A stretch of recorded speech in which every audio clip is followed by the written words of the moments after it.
Welcome to another deep dive. Today, we're doing something a bit different. We're pulling back the curtain on the inner workings of a major organization.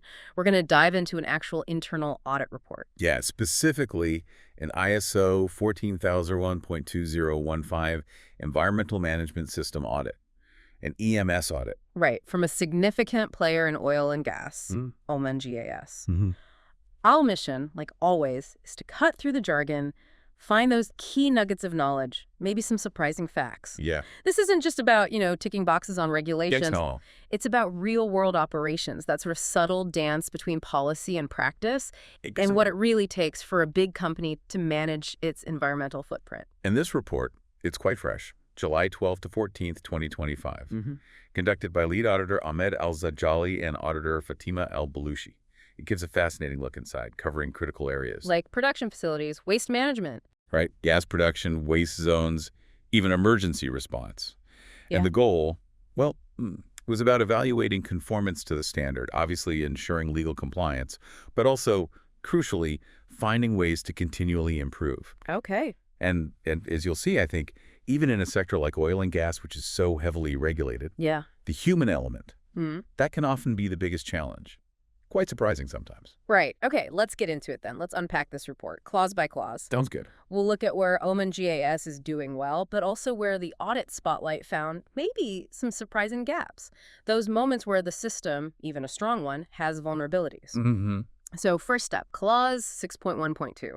That's environmental aspects and impacts. Right. This is fundamental. What you do that affects the environment and how significant is it? And the good news here, apparently Oman GAS had recently updated their aspect impact register. Yep. That's their big list, basically, of all their environmental footprints, emissions, waste, whatever, ranked by severity, frequency. Which is great. Yeah. A really strong foundation to have that clear, up-to-date register. There's always a but, isn't there? Well, yeah. Here's where the audit found a really crucial gap. This updated register, the new one. It wasn't fully communicated down the line, specifically to new technicians in their South production unit. Some staff, apparently, weren't even aware of their specific role in mitigating certain risks, like oil leaks. Wow. So you have the information, but it's not getting to the people who need it most. Exactly. And it's more than just a communication slip-up, you know? It's a critical vulnerability. Yeah. Because you can have the best system on paper, absolutely perfect.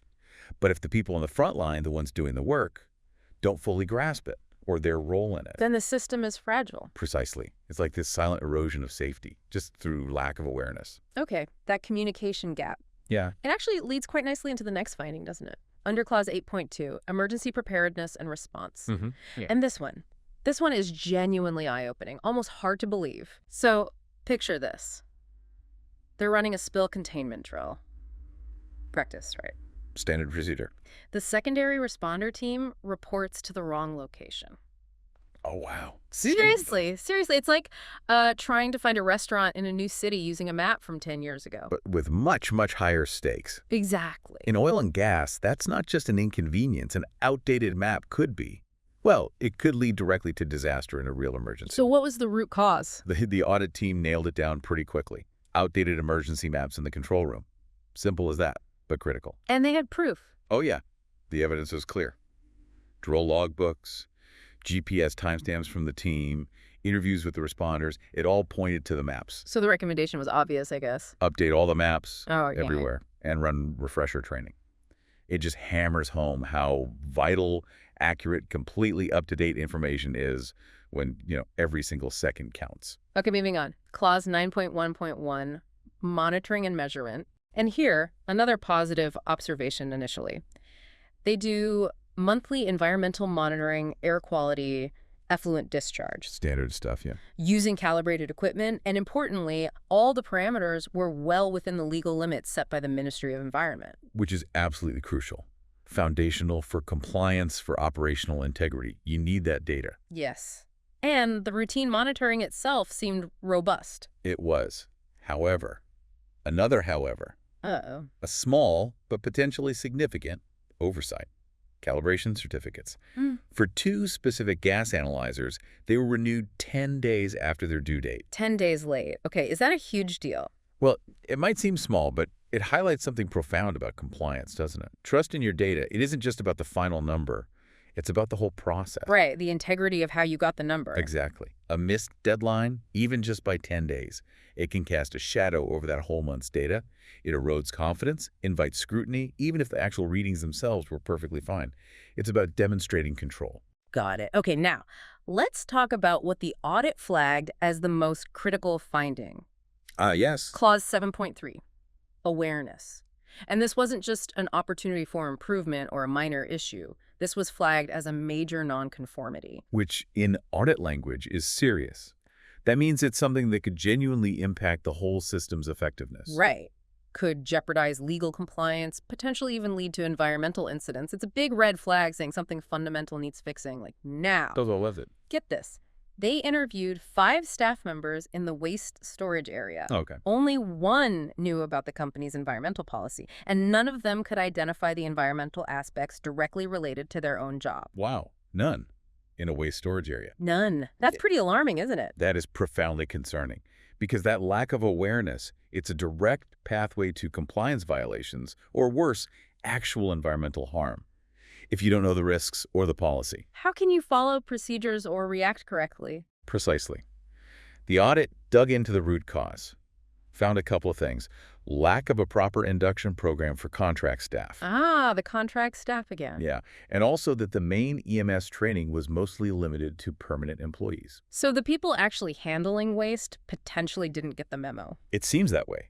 The required corrective action was immediate and decisive. Revise the training plan to include everyone permanent, contract everybody, and implement it within 2 weeks.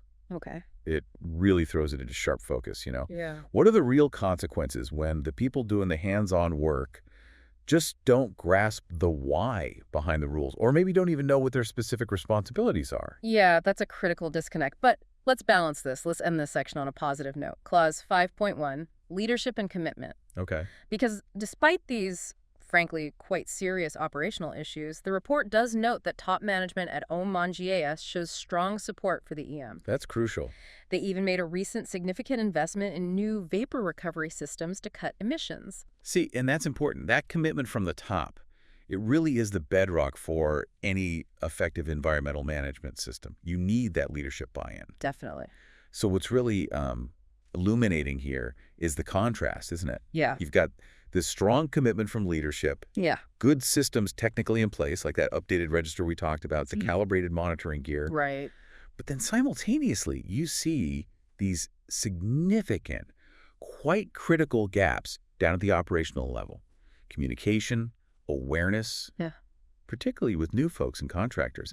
Even basic stuff like having the right maps for emergencies. It's a disconnect. It really is.